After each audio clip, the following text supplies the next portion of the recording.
Alright. 3, 2...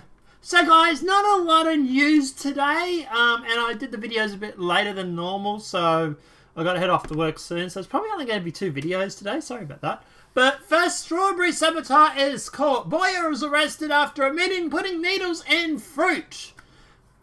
Because we don't know, apparently. But let's jump into the story. A young boy has been arrested after admitting he put needles in strawberries as a prank. It's just a prank, bro. Just a prank, bro.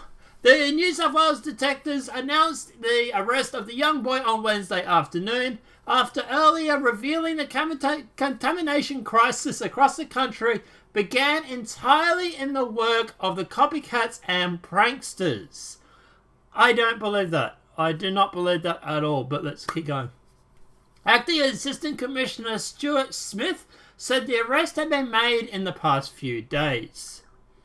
So obviously putting the last few days, we found a young person who admitted to a prank, including putting needles in strawberries, Mr. Smith said. While announcing the arrest to the media, Mr. Smith said all offenders would feel the full weight of the law, 7 News reported. Current legislation, the current state legislation says any New South Wales offenders will spend a maximum of 10 years in prison. However, Mr. Smith said the young boy will now be dealt with under the youth cautionary system, which means he'd probably get a slap on the wrist. He also announced a $100,000 reward for the information leading to the conviction of anyone who has contaminated fruit in New South Wales. Here comes a crisis continues to take on its toll on farmers who bury tens of thousands of dollars of days picking millions of strawberries they have to immediately dump. Gavin Saar, owner of Pentura Farms in Wimmera, Queensland, might be mispronouncing, said that no one will sell berries to.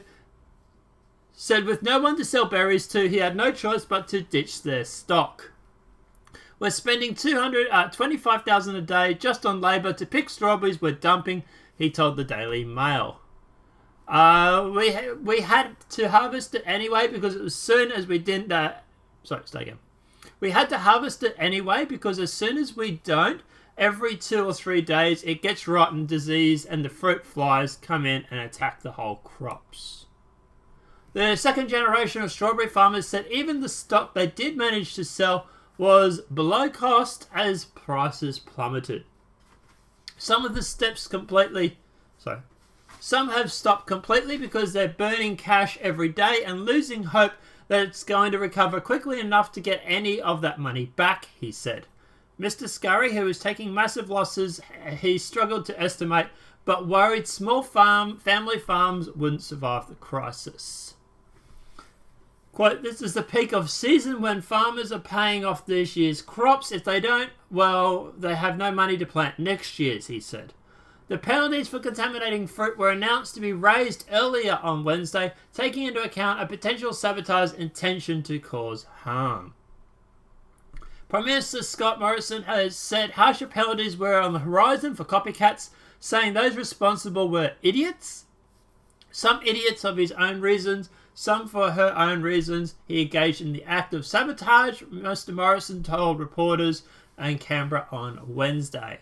Quote, now any idiot who thinks they can go out into a shopping centre and start sticking pins in fruit and thinks this is some sort of lark or something, that sort of behaviour is reckless, and under the provision we will be seeking to introduce swiftly the type of behaviour that would carry a penalty of up to 10 years in prison.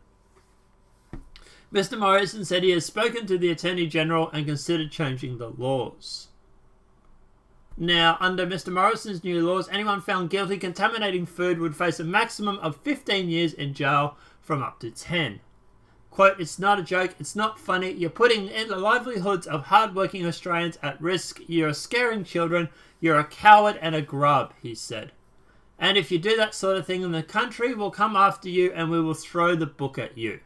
Except if you're a child. Then we won't. Because apparently they don't plan on doing it anyway. Quote, this is shocking and cowardly thing for individuals and others would have to jump onto the bandwagon to have engaged in.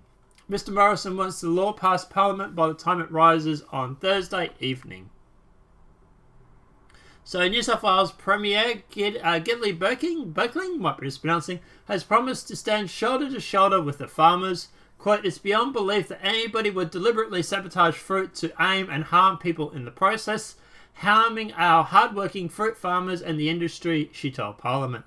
Quote, "This is disgusting as an act designed in itself to still fear and consumers and undermine our agricultural industry."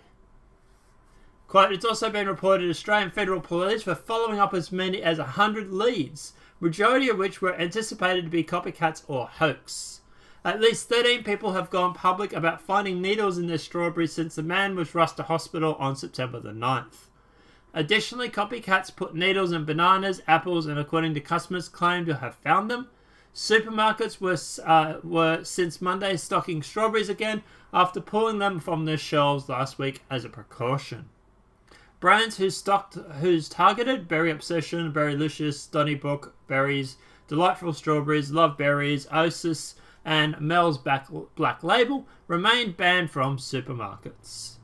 New Zealand removed all Australian strawberries from sale indefinitely, and some buyers in Britain and Russia also cut the whole country off. Okay, so look, at the end of the day, I don't know how this is look, I know what they mean by it's a prank. I get that. But I don't get what they mean by it's a whole bunch of people doing pranks. Like, normally when this stuff happens, you get one guy doing it, and then you get a whole bunch of other people copying him at a later date. This sort of stuff seemed to happen pretty quick. So I have my doubts that it's a prank. At the end of the day, I think there is something sinister behind this that initially started it. And then I think that there were pranks that involved after that. But I think the initial strawberry incident was sabotage. I think someone was trying to sabotage the agricultural industry. I don't know why. I want to look into it and find out if there's something going on in that industry at the moment. Is trying to buy up farms or something. I don't know. That would be interesting to find out. You know, for example, if some foreign investor wanted to buy up a whole bunch of strawberry farms, now all of a sudden they're really cheap, quote, and drops the price. That makes sense. I don't know. I'd have to have a look into it. But yeah, at the end of the day, I don't buy this. This is a prank, and this is all started because of a prank. Not to this extent. Like, we're seeing, 6 to 10 cases of it. Sure, some of the follow-up ones would have been pranks, but some of the original stuff, I don't think it was. I don't know, guys. Let me know what your thoughts are in the comment section below. Do you think this is sabotage? Do you think someone is trying to screw up the agricultural industry in Australia? Do you think it's some foreign investor coming in trying to buy the farms or something? Do you think this was just a prank, bro, and it got out of hand? Let me know what your thoughts are in the comment section below. If this video has been helpful, please smack a like. If you're new to the channel, welcome and subscribe. Apart from that, guys, I'll see you in the next demonetized video from YouTube. Have a great night and enjoy.